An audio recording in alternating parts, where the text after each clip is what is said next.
안녕하세요, 장원석입니다. 이번 휴가에 캄보디아에 다녀온 이야기를 나누려고 합니다. 바쁘디 바쁜 회사 생활 중에 휴가, 그것도 선교지로의 휴가라니 기분이 아주 좋았습니다.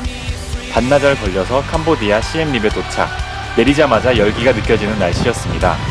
공항에서 뚝뚝이로 숙소까지 이동해서 첫째 날 저녁은 시엠립 시내 구경을 합니다. 뚝뚝이 아저씨들이 저렇게 자주 친한 척을 하시네요.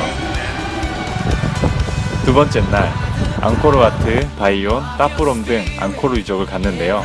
힌두교와 불교가 혼합된 사원을 보면서 타 동남아와는 다른 캄보디아를 이해할 수 있었습니다.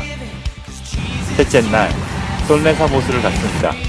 메콩 강물이 흘러드는 똠레사보스는 동남아 최대 호수이고 보시다시피 이렇게 항상 핵탕물입니다. 그런데도 수상 가옥들과 사원, 학교가 마을을 이루고 있었고 우기엔 어업, 건기엔 농업을 한다는 이야기를 들을 수 있었습니다. 그날 오후에 미니밴을 타고 프놈펜으로 이동합니다. 기본적으로 권영순 선교사님 댁에 머무르면서 주변 지역을 방문하였는데요.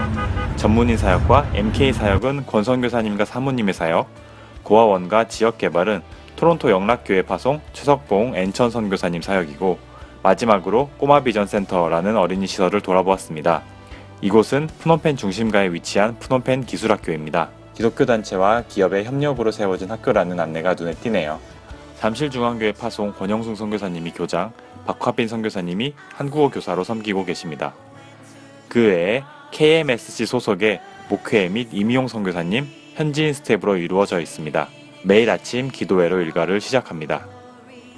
박화빈 선교사님의 한국어 수업을 들었는데 한국 기업 취직을 위한 학생들이 많았고 발음이 좋았습니다.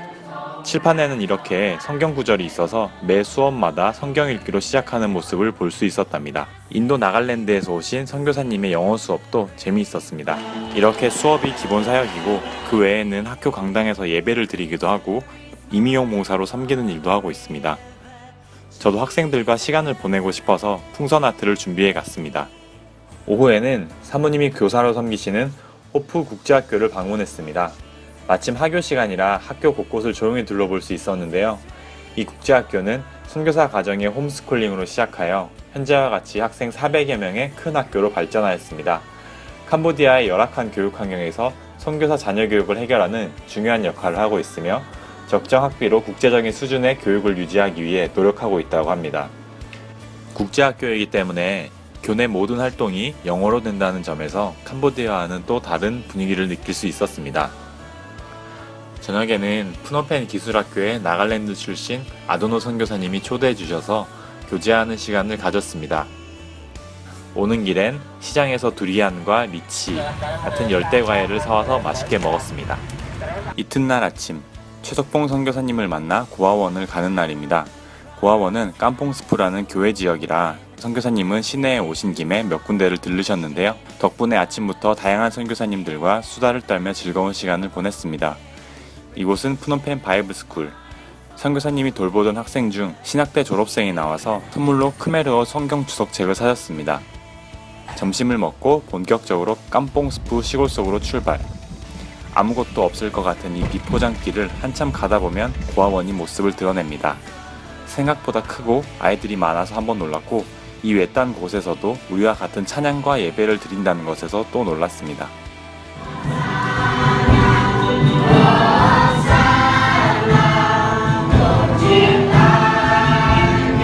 이곳을 섬기는 엔천 선교사님과 이야기할 시간이 있었는데 하나님의 완벽한 계획과 그 계획에 한 걸음씩 순종했던 이야기를 들을 수 있었습니다.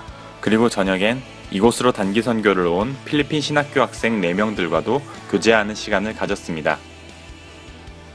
다음날 아침 식사를 마친 아이들과 풍선을 만들고 놀다가 기도회를 하고 고아원을 나섰습니다. 원래 고아원 사역을 추석봉 엔천 선교사님이 같이 하셨다가 고아원이 안정화되면서 엔천 선교사님이 전체를 맡고 추석봉 선교사님은 마을 곳곳을 다니시기 시작하셨습니다. 그렇게 현지인들과 관계를 쌓고 필요를 채워주면서 기회가 되면 복음을 전파하고 사역을 넓히고 계셨습니다. 이 선교센터는 주중엔 도서관으로 주말엔 예배당으로 사용될 계획으로 지어지고 있습니다. 이렇게 시골 깊숙이까지 복음을 들고 온 선교사님을 보며 깊은 감명을 받았습니다. 최 선교사님과 메기 칼국수로 식사를 하고 인사를 나누었습니다. 프놈펜에서의 마지막 날, KMSC에서 운영하는 꼬마 비전 센터를 방문하였습니다. 캄보디아의 인구를 보면 0세부터 30대 인구가 대부분을 차지하고 있어서 교육 관련 사업이 잘 되는 편이라고 이야기를 들었습니다. 그리고 30대 인구에서 큰 변화가 있는 이유는 킬링필드 사건, 베트남전 공습 같은 슬픈 역사가 30년 전이었기 때문이라고 합니다. 꼬마 비전 센터의 다양한 사역 중에서 저는 무지개 학교라는 방과후 교실에서 풍선 아트를 했습니다. 아이들의 해맑은 미소가 인상 깊었답니다. 꼬마 비전 센터를 마지막으로 탐방을 마치고 오후에는 권선교사님과 마지막 귀국 준비를 했습니다. 앙코르와트, 정신없는 도로, 뚝뚝이, 환영하는 사람들, 어린이들, 다양한 기억이 남습니다. 캄보디아 구석구석에서 섬기는 선교사님들을 만나는 뜻깊은 시간이었습니다. 캄보디아에서 다양한 만남을 허락하신 하나님께 감사드립니다.